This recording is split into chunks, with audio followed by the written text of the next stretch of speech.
Awesome. All right. Well, so thank you for joining us. I'm glad to be joined here by my friend William Paul Young. For those who might not know, I'm Jim Thornton. I pastor a small church outside of Cleveland, Ohio, and just wanted to have a conversation today with Paul, talking about our true self, our identity, purpose, all those kinds of things. But the gist of what we'll be talking about comes out of the Shack. For those that don't know, Paul wrote the Shack, amongst other books: Crossroads, Eve, Lies We Believe About God, and the new book, The Pastor, that he co-wrote with Brad Jerzak. Haven't had a chance to read that one yet, but looking forward to it. If you get a chance, listen to the audiobook. Well, that's how I would do it. Yeah. Oh my gosh. The audiobook is done by 6 voice actors. So it's like theater of the mind. Oh, wow. It's a novella, so it only takes like 3.5 hours to listen to it. That's exciting. But it's pretty stunning. So Bradley and I both highly recommend that people listen to the audiobook, and then they can decide whether to get the actual thing to actually work their way through or not. But it's fantastic. So yeah, I'll definitely check that out. That sounds cool. But anyway, so in the Shack, there's a chapter, Verb and Other Freedoms. And so most people might not know, but as a pastor, I do a lot of counseling. And the first thing that anybody who comes to me for counseling, the first thing I do is they get a copy of the Shack. So I usually buy about 3 to 4 copies of it a year. I usually have a few on hand, and I give them a copy for free. And the first several weeks of our counseling is going through the Shack. You know, they read till they get to the Shack. And then once they're at the Shack, we do 1 chapter a week. nice. Because That's first, awesome, Jim. for me, the first thing I have to do is I have to get them to deconstruct who they think God is. And this is the God that I believe in. So I'm talking about God, the God that shows up in the scriptures, the God who shows up in my experiences, is the God that I encountered in the Shack. Come on. And luckily I found that God before I read the Shack. And when I read the Shack, I was like, there he is. He showed up again. And he's black and he's a woman, and it's amazing. And it's awesome. So which bothered a few of my people. I can tell you that. Well, my people too, because when I first read the Shack, I was a conservative fundamentalist. There you go. And it shattered some paradigms. And then I actually first saw you in 2013. You came to Ashland Seminary when I was a student there. And I just remember you talking about the age of accountability and made a lot of people pretty upset. Really engaged me there. If we're going to create myths, at least have them be good ones. Yeah. So about the 10th time that I was kind of going through the Shack with somebody going through counseling, going through that chapter of Verb and Other Freedoms, all of a sudden in the middle of the conversation with this person in my office, they said something. I don't remember exactly what they said, but I said, well, you got to understand, if God's a verb, then sin's a noun. And we've always thought that God is the noun, God is the person, sin is the action. But then just in this conversation, it was like, no, wait. If God is the action, then sin is the thing that's interfering with my relationship with God. And so we got to remove the thing, get the thing that's blocking it out of the way. And that's really good, because things aren't living, right? Correct. And so one of the ways that I like to talk about this whole subject, and I think it's incredibly helpful what you're saying, and incredibly insightful too. And that is that wholeness is when the way of our being, how we live our lives, the choices we make, how our actions and behaviors flow out. So wholeness is when the way of our being is an expression of the truth of our being. Right? Say that again. Wholeness is when wholeness, which is the same root form for holiness. So wholeness, integration, the union of the person, is when the way of our being is an expression of the truth of our being. And so the big question is then, what's the truth of our being? And when we ask that question, now we're starting to get into what are the lies that I've been told about the truth of my being, and where did I get them from?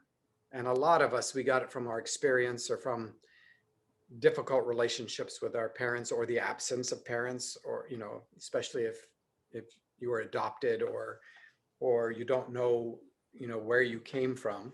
And all of that has an impact in feeding you a sense of the truth of your being. And theology plays a big role in this for those of us who have been raised inside of the church, especially those of us who are in the Reformed tradition coming out of the Martin Luther history. Because Martin Luther was very clear about what the truth of your being is, and that is you are snow-covered dung. Mm-hmm. And so I call that piece of shit theology. That's the truth of your being. You're totally depraved. You have a sin nature. Having a sin nature is the only way that people who are made in the image of God could come up with a way to put children and babies and unborn children in eternal conscious torment hell. I mean, because obviously they haven't done anything, so they have to be something wrong in order to send them to hell. Of course, unless they're dipped or sprinkled with water when they were an infant. Yeah, whatever. So, yeah, we're back to magic, and so or the alternative is that they get a free pass, which is like, so how does that work exactly? So they get to go to heaven.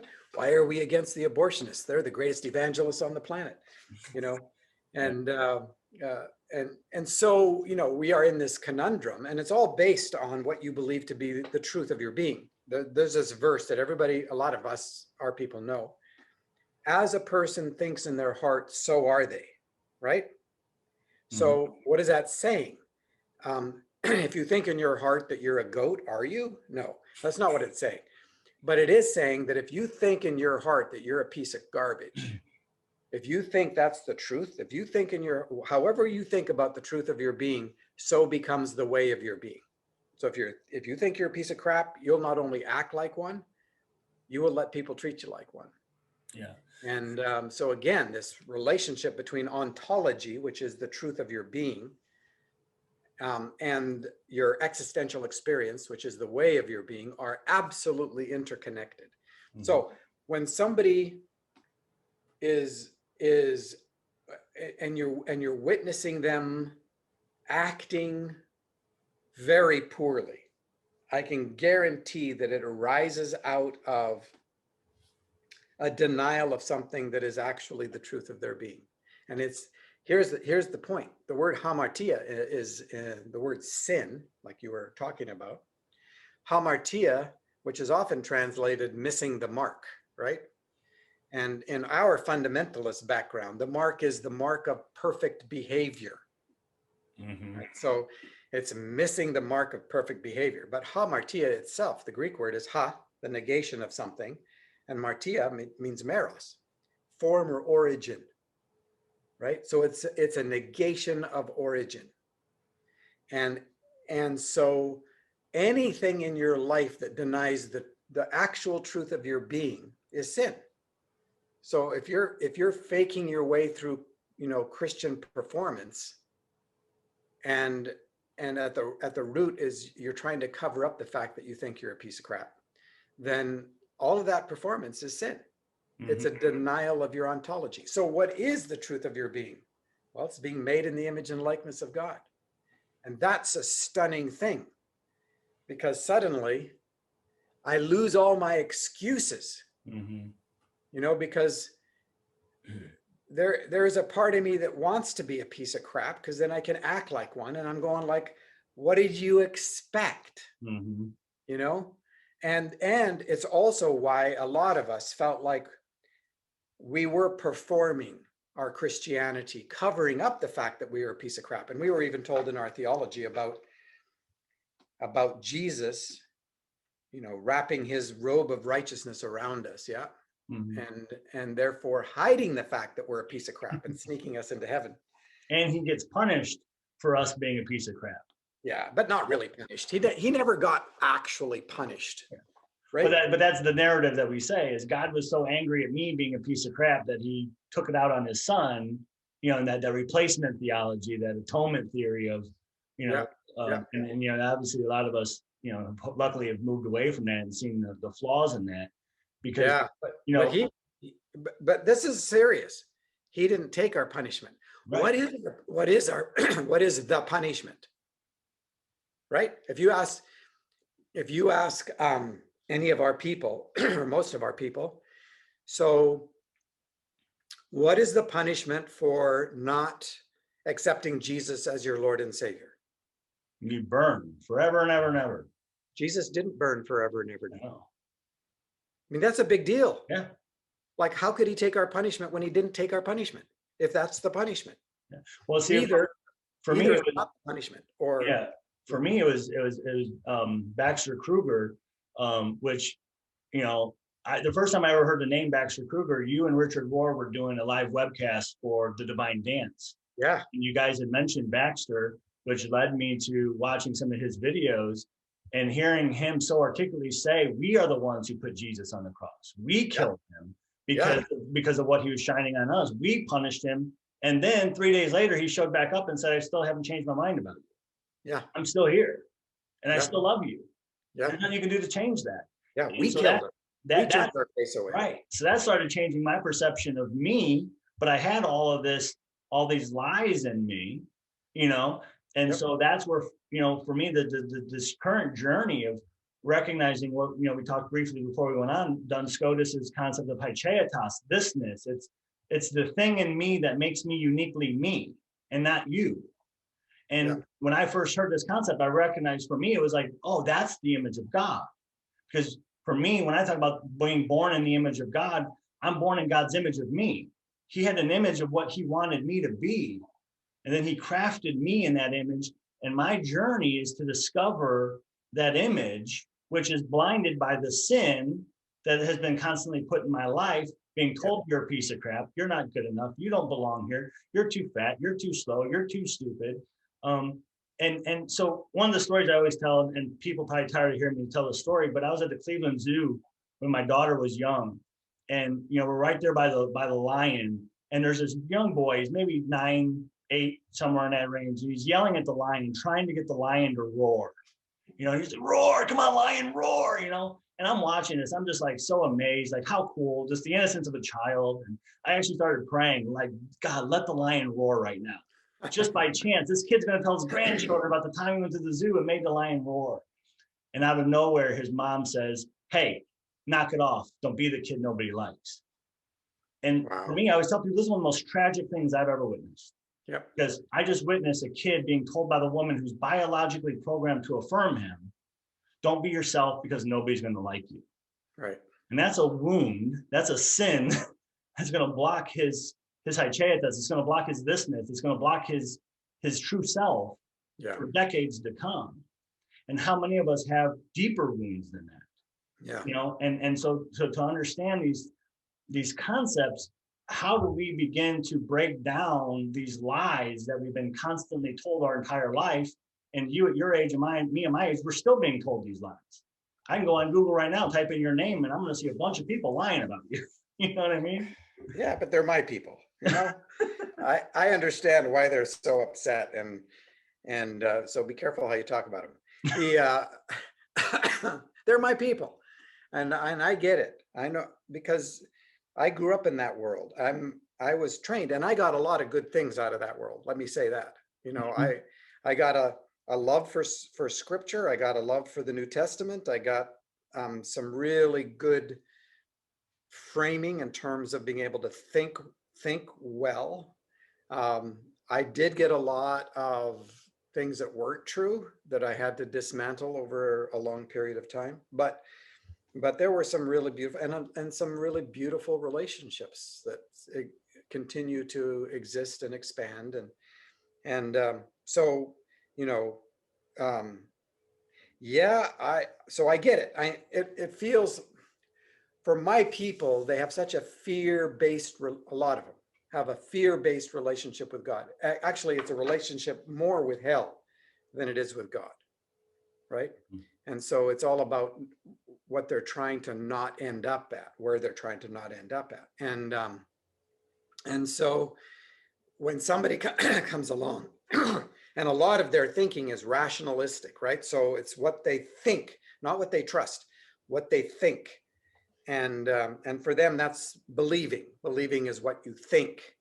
Whereas in the New Testament, the word pistis, which is the word translated believe, is actually the word to trust.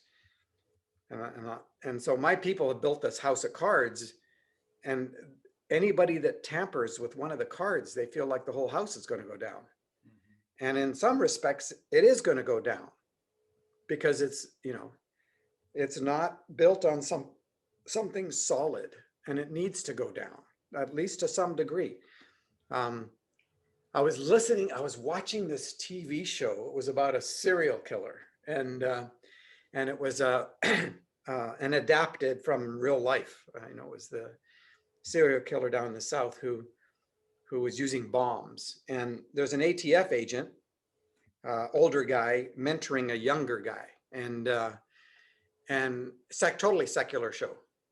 And but at one point, the ATF agent says to the younger guy, because the ATF guy is the bomb expert, but he says to him, "So do you know the story about the wise man and the foolish man?"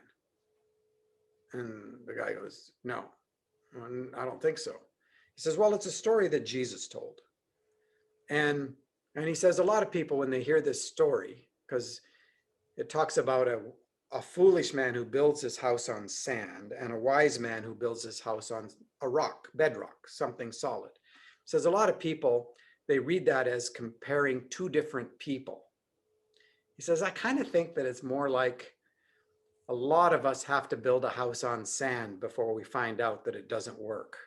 So I'm kind of thinking it is the movement from being a foolish person who builds a house on sand to learning that there is a rock to build on. And I'm listening to this going like, wow, that was one of the best exegetical descriptions of that little parable that I've ever heard. And it because it fit in the context of real life story too. But a lot of us we're foolish. We build our houses on religious performance and on that's where, for me, obviously right now in some of the progressive Christianity, the big buzzword is always deconstruction. We always have to deconstruct, and Richard Rohr was the first person I ever heard talk about this. And he talked about how the conservative, theologian always wants to construct, and then they have to always protect what they constructed, which is what you're talking about, the house of cards.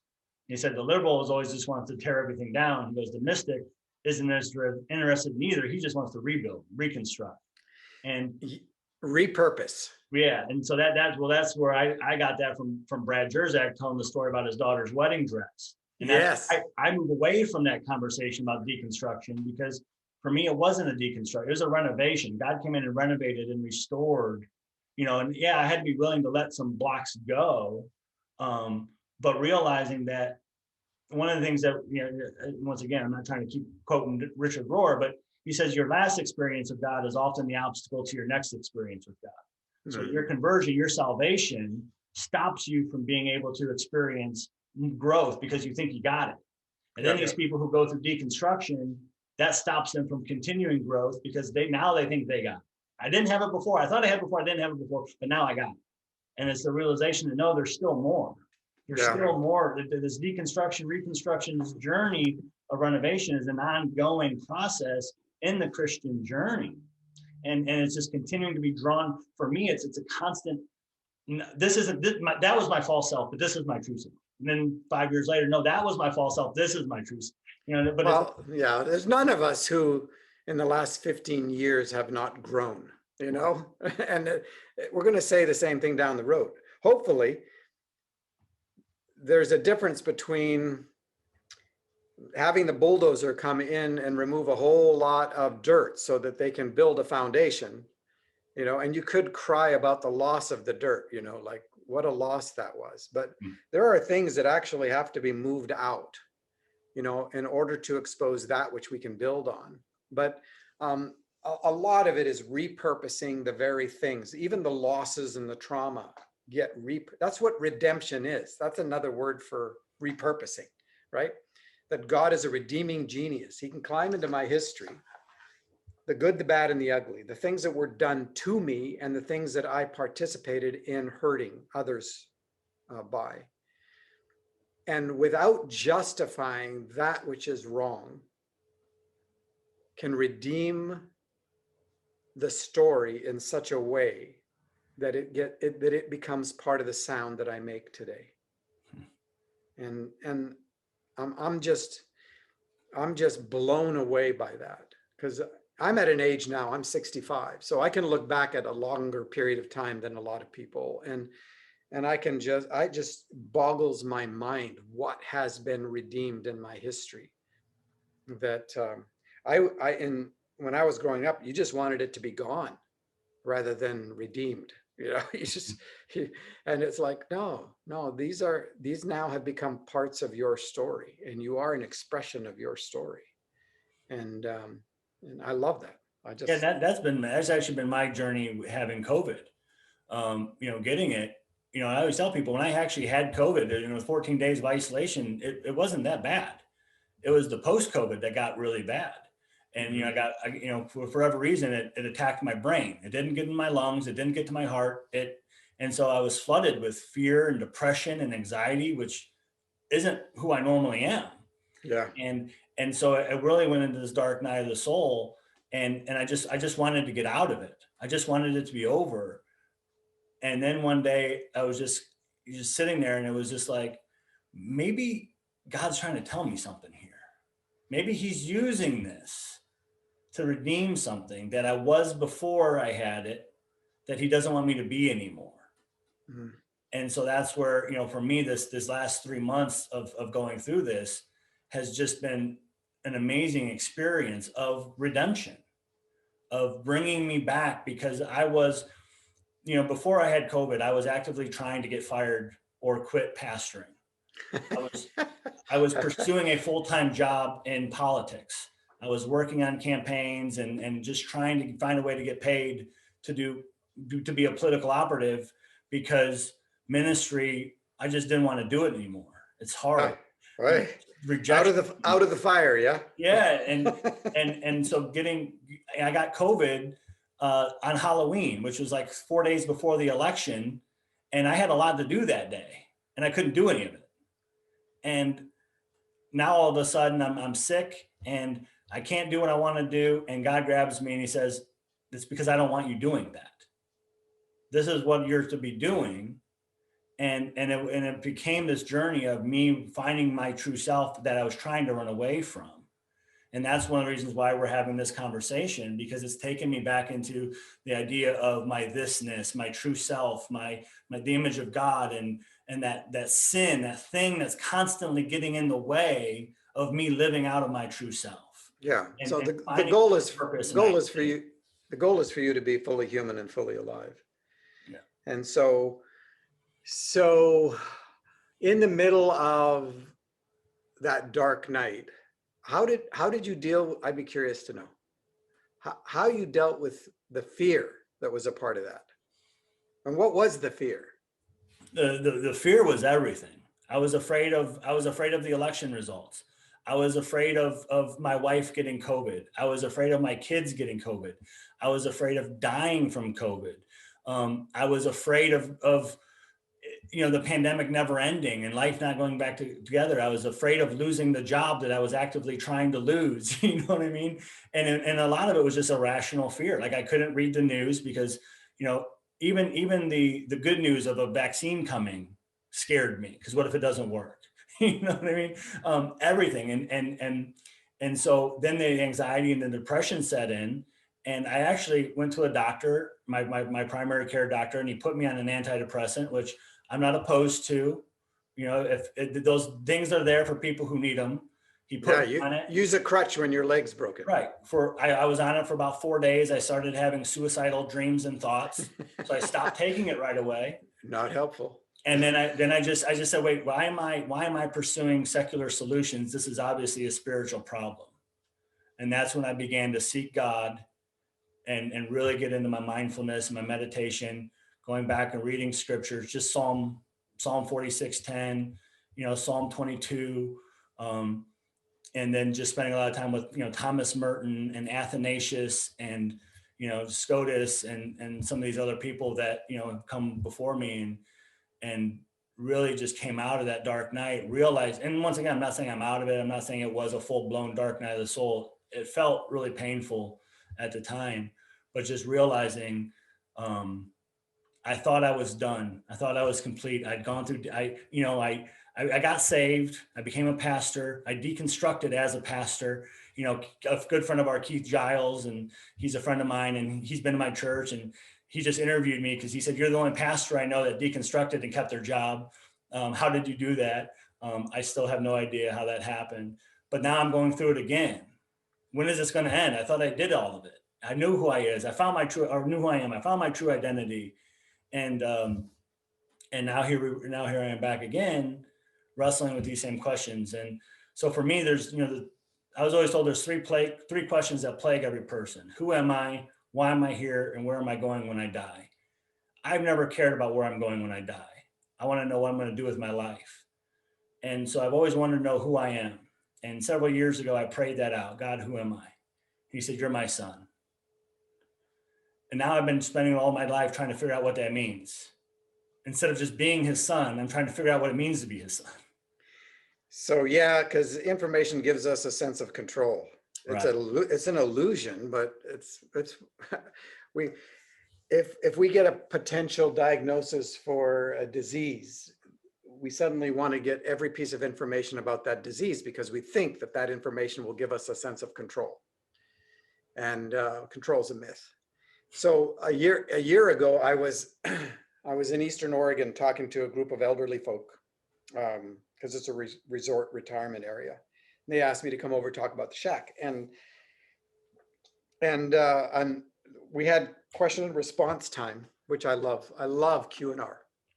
I make a joke because I'm Canadian. I say if I was an American, I'd do Q&A, but I don't have all the answers, so I do questions and responses. And so the first one of the first questions that came up was an elderly gentleman at the back of the room, and he says, there's this Irish proverb I'd like you to comment about. Huh. Sure, why not? I get asked all kinds of stuff during Q&R, and I love it. And he goes, it goes like this: when you die, the only thing that will have mattered is if you had impact. And it was a moment where out of my mouth comes something that I hadn't ever thought about, right? And I love those moments because usually it would be like Jesus saying to Peter, to the disciples, who do you say that I am? And Peter going, you are the anointed one, the Son of the living God. And Jesus laughs. He goes, Peter, flesh and blood didn't tell you that. He says, that is not coming out of the gray matter, and he's like, that's revelational. That is so I love those, and we all experience them, whether we are aware of it or not. That you can be in a conversation with somebody and they've got an issue, and all of a sudden out of your mouth comes something that is incredibly accurate, beautiful, cogent, and they think in that moment that you're like the smartest person on the planet, and you're going, I need to write this down because this is really good, Is so, recording that? Yeah. So this was one of those moments. And he says, the only thing that matters if you had impact when you die. The only thing that will matter is if you had impact. And I said, I've never heard a child say anything like that. I guess you have to become an adult to say something like that. Children, here comes the line. Children assume presence is impact. And I went,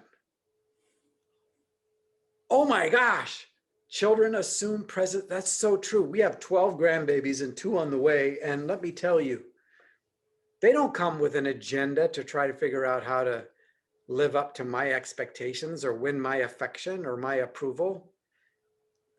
Impact is presence. I'm here. Well, what's in front of me? Today is the only day that matters, Yeah. And a lot of us don't live like children. We live like people who have to do something, have to have an agenda, have to have a ministry, have to do all this stuff. And it's like, no, presence is impact. So what keeps us from being present? Fear. That's why I asked you about the fear thing, because I was curious to know what that looked like. And all the lists that you gave me all pushed you out of the present. I'm going to lose my job, future tripping.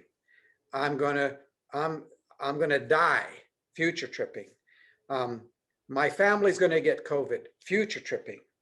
COVID's going to last forever, future tripping. The vaccine's not going to work, future tripping. Fear does not allow you to stay present. And it's in the present that all the things that are real actually exist. God doesn't live with you in an imagined future. You know, you don't get grace today for something that doesn't exist. And yet most of our prayers are about things that don't exist yet. It's not about what's actually in front of us. It's about an imagination that we're trying to get some sense of control for. And so we then go to prayer as magic, right?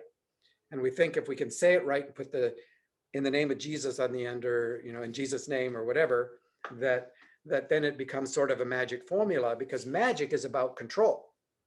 It's not about relationship, right? It's not about trust. Trust is always present tense.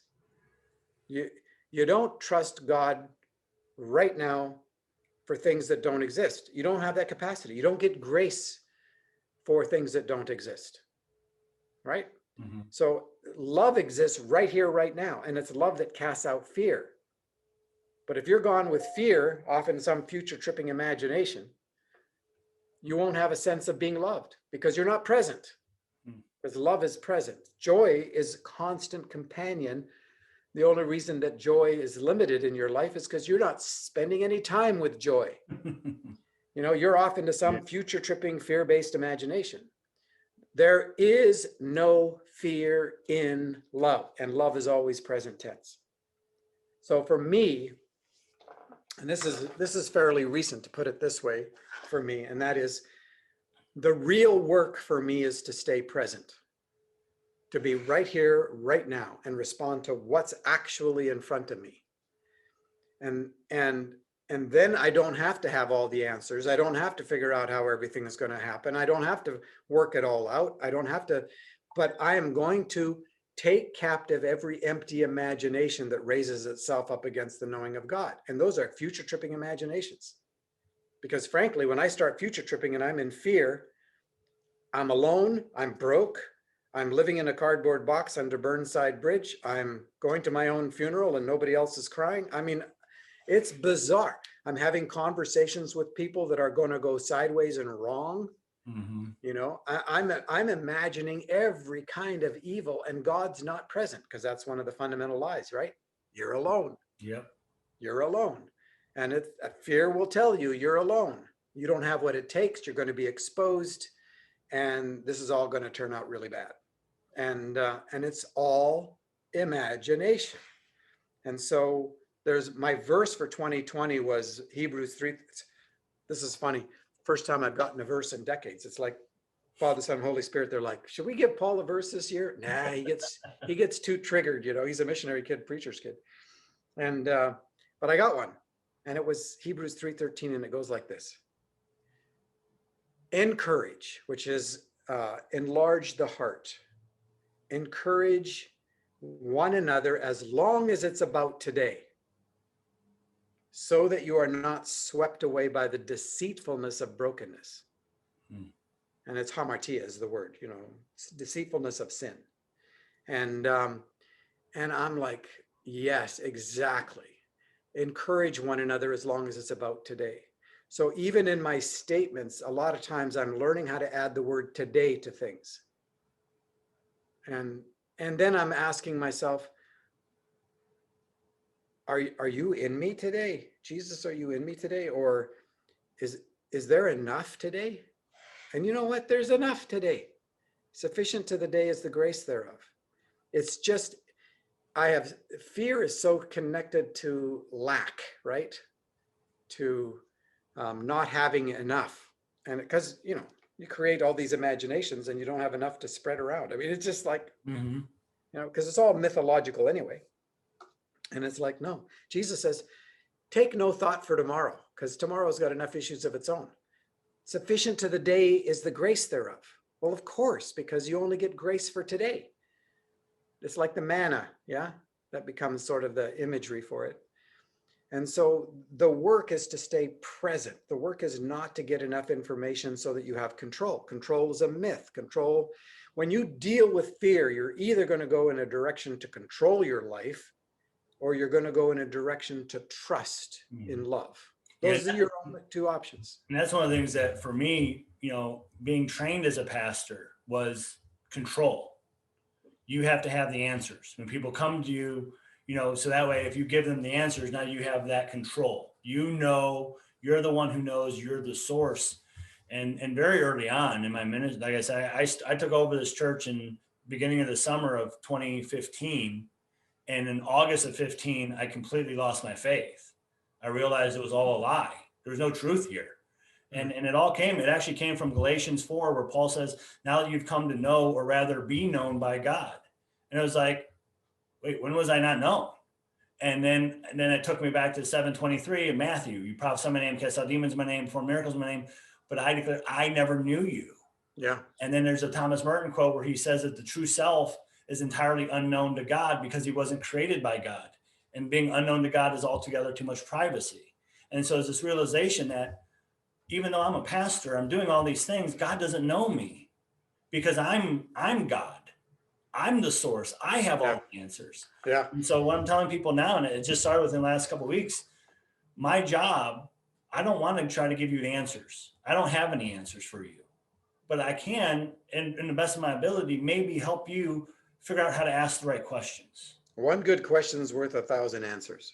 Because I don't know anything for you. I know me. Yeah. I know my journey. I can share with you what I see, but how God is in you might be a little bit different than how he is in me. Yeah. But the realization is that all you got to do is ask. And this is another Baxter Kruger thing. Christ, are you in me? I am. And that I've never not gotten that answer when I ask that question. Yep, me either. And that's the first question for anybody. I ask, Christ, are you in me? And if you don't hear it, it's not because he's not in there. It's because he's being drowned out by all the lies. Sure. So let's get the lies out of the way so you can hear Christ say, I am. Yeah. And go back to that passage that you talked about. I did this in your name. I did this in your name. I did all the religious stuff, right? And Jesus says, depart from me into everlasting destruction, right? Because I never knew you. And that sounds, boy, that's serious. Mm-hmm. Like, we immediately, because, you and I, we were trained inside of a paradigm of eternal conscious torment, hell. And because of that, when we hear go into eternal destruction, we're thinking that Jesus is sending that person to hell. And that's not what it's saying. What that passage is, like you said, and like Merton was talking about, is that Jesus will not build a relationship with someone who doesn't exist. And what that religious person has done is confused religious activity with a relationship. And so they created a persona, and they're now presenting to God, look, we did this in your name. And it sounds like a Pentecostal is what it sounds like. We cast out demons and we preached the gospel. We did miracles in your names, in your name. And Jesus says, depart from me. I don't know you. And it's like, I want that persona to be absolutely and irrevocably destroyed. Why? So that you and I can get to know each other. Right? Yeah, and that's what I love. I love one of my favorite quotes of yours was in the foreword of the Divine Days. Said, bad religion, it's either, I've heard you say it both ways, one written and one spoken. Bad religion or bad theology is like pornography, the illusion of relationship without the risk of a real one. And that's what we do. You know what I mean? We do all these things in Jesus's name. So it gives us the illusion that we have this relationship with Jesus. So we tell people, look how great of a Christian I am. Yeah. But if we never actually take the risk of allowing him, his presence in us, to remove those bricks that don't need to be there anymore. Yep. And that for me has just been, truly eye-opening, and that process of restoration or renovation, deconstruction, whatever you want to call it, because it's the realization that, Baxter tells a story about the first time his son-in-law was holding their baby, his first grandchild, and then the dad of the son-in-law said, "Now you know how I always felt about you." Yeah. So that day that I watched that YouTube video of actually telling that story, I sat at my desk most of that day and cried because Yeah. I didn't know God. I didn't know if I was loved. I was in desperate pain. My son has just born. He just started to crawl, and I come home from the office that day, and I'm just destroyed. And my son crawls over to me, and I pick him up. I put him on my lap, and he just smiles at me. And all of a sudden, I heard the father say, "Now you know how I've always felt about you." Come on. Because it was the way I felt my son. My son, at that time, listen, and this is what I understand. Why do we love babies? They poop in their pants. We have to feed them. We have to dress them. We have to change their crap. Like they spit up on us. Like, and yet we love them. And they've never done anything for us. They don't deserve it. They haven't earned it. But yet we just love them. Mm-hmm. And in that moment, I was like, what would ever get me to change my mind about my son? Yeah. There isn't anything. No. And am I a better father than God? I know. See, and that's what some of our theology does to us. And that was the moment. It was early 2016. That was the moment when God came back into my life real. That I actually said, okay, I believe in God again. Because I am loved for no other reason other than I exist. And it's pure agape. What you say, other-centered, self-giving. His love is completely centered on me. And he gave it all to me. Just like I love my son. Have you heard? What more do you need? I know. Have you heard the poem by David Tensen, The Kind of Way poem? Have you heard me read it? Let me read it for you. David Tensen is he's a therapist, musician, very pastoral in Australia, and younger guy, got a couple kids, married to an incredible woman, and he's a poet. And his book, he just put out a book called The Wrestle, which is a book of poetry that is fantastic. And this is a poem called Kind of Way, which I think encapsulates a lot of what we're talking about. And he begins with how so many of us, even in our prayer, our conversations with God, which is what I think just prayer is. It's just our listening and talking with God. But a lot of times we present to God what we think God wants to hear, right? So we don't tell God the truth. We hide the truth from God, because we want God to accept the persona of our righteousness and all that. We don't tell God, I'm kind of pissed off at you, like, or I'm afraid you're not big enough for this situation. That's how I'm feeling. So he begins his poem with this: I know that you know, so I should probably confess it. I love that. I know that you know, so I should probably confess it, right? I should probably tell the truth about it. Not because it's a bad thing, but because it's normal and necessary to admit you've disappointed me and continue to, although I don't mind as much now. But still, there were many times I prayed, I followed the rules, I gave my two mites, I did all the things I was told would work, and others certified with charismatic conviction to do more, give more, faith more, sacrifice more, lots more. And still nothing. No breakthrough like I believed and like I prayed for. Well, I underestimated you. I wanted to believe you were containable, constrainable, and reliable in the my way kind of way. The magician, the hitman, the slot machine deal maker, earth shaker, genie in a bottle kind of way. And then I recalled that on a dark but necessary day, you took yourself and my kind of way and the cosmos to a cross. And then you went missing for 3 days and my world fell apart. All my hope exhaled a forsaken surrender, and my heart broke and my dreams broke and my kind of way kind of died again. And then there you were, alive, and the same, but not really, a resurrected form of you that even took familiar friends by surprise. And that's what you keep doing to this day. You keep failing and disappointing me in the best kinds of ways. Every time I think I've got you where I think I need you, you disappoint and disappear, and then you turn up incognito on a familiar path at a regular meal or in an average garden with a spark in your eye that demands my attention. And you invite me again to put my hand in your side, embrace you and kiss you, and get to know you again in a new kind of way. Wow.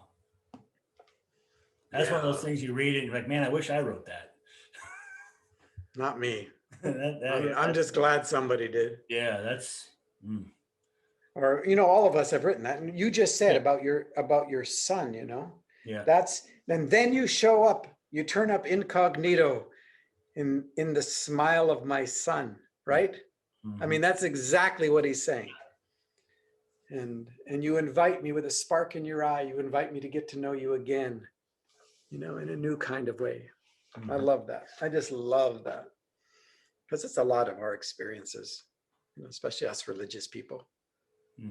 For sure. I mean, that's, the bulk of our experiences, Teresa of Avila and the Interior Castles, she says that one of the biggest mistakes we make in prayer is we spend most of our prayer time trying to get God to conform to our will.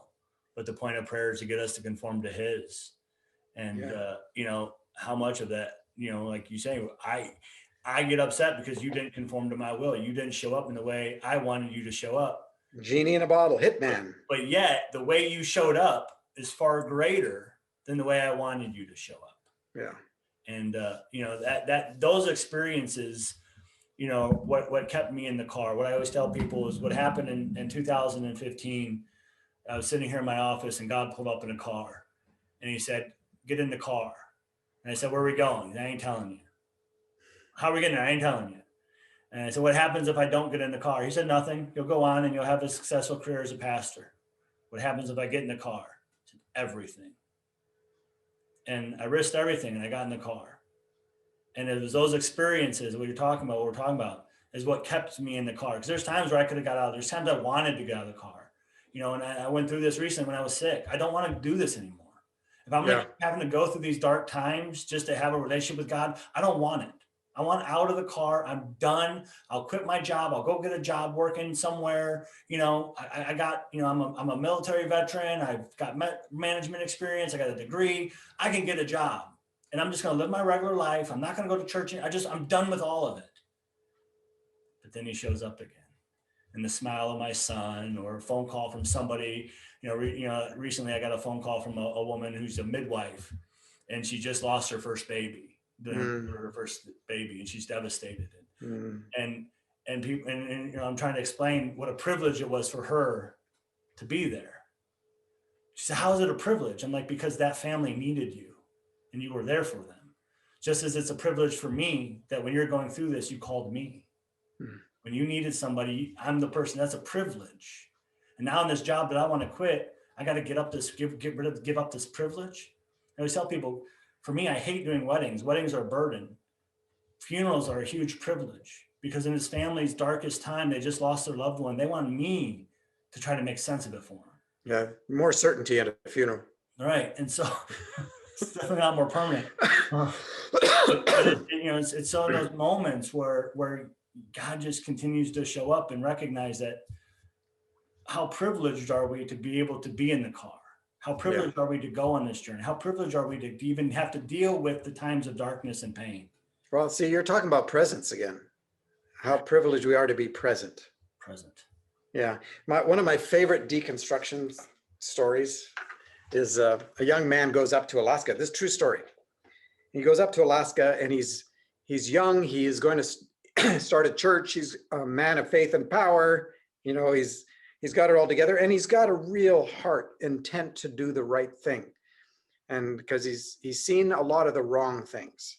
And so he just really wants to do the right thing. And he spends 10 years building a church and a community of people. And it absolutely blows up like 4 different directions. It just blows to smithereens. And he's completely devastated. 10 years he's given to this thing. And a buddy of his says, you know, I'm thinking you just need to get away. So I got a ranch down in Colorado, and I got horses. So I want you to take a pack horse and a riding horse and this map, and it'll take you a couple days to get to a hunter's cabin that we have way out in the wilderness, and just go out there and just spend some time alone. You need to decompress. And he says, okay. He got nothing else to do. Everything was blown up in his world. So he takes this pack horse and this riding horse, and he goes out there, and he's been in this hunter's cabin for about 2 weeks, and he's hearing nothing. He's every day he's saying, God, what's going on? Hearing nothing. So one morning he gets up and he decides, I'm just going to go for a ride. So he puts a saddle on his horse and then just goes in a direction he'd never gone before. And he finds this little creek river, and he's going across the river on his horse when he notices that there's a huge rock partway across that's just barely above the water. And on the top of this rock is a big pile of horse shit. And out of this pile of horse shit is growing a tomato plant with one big, huge tomato on it. And he's like, oh my gosh, I can have a tomato with my hamburger tonight, So he picks the tomato and washes it off, and he goes back and he says, I'm about to cut the tomato, and the Lord speaks to me and says, son, don't you see that I can make more fruit out of a pile of horse shit than all the effort that you've given me the last 10 years? And it changed his world. Wow. Right? And it suddenly was, I'm with you. This is not about you trying to do something for me. I am with you. I'm in you. I am present to you. And I can produce fruit. That's what I do. You don't have to be out there trying to produce it. You don't have to be giving me all this effort. You can abide in me. I'm the vine. You're the branches. You can trust my love. And together, I love participation. Any parent knows that that's one of the great joys, is as their children grow, they begin to participate in greater and greater ways. And that's a beautiful thing. But I love that story. I think it's just and that for a lot of ways kind of speaks to where I'm at, because for the last 5 years I've been trying to figure out how to do church in a new way, how to do church, differently, and how to and it's gotten nowhere. You know what I mean? But yet I say that, but yet I've been able to help a lot of people along the way.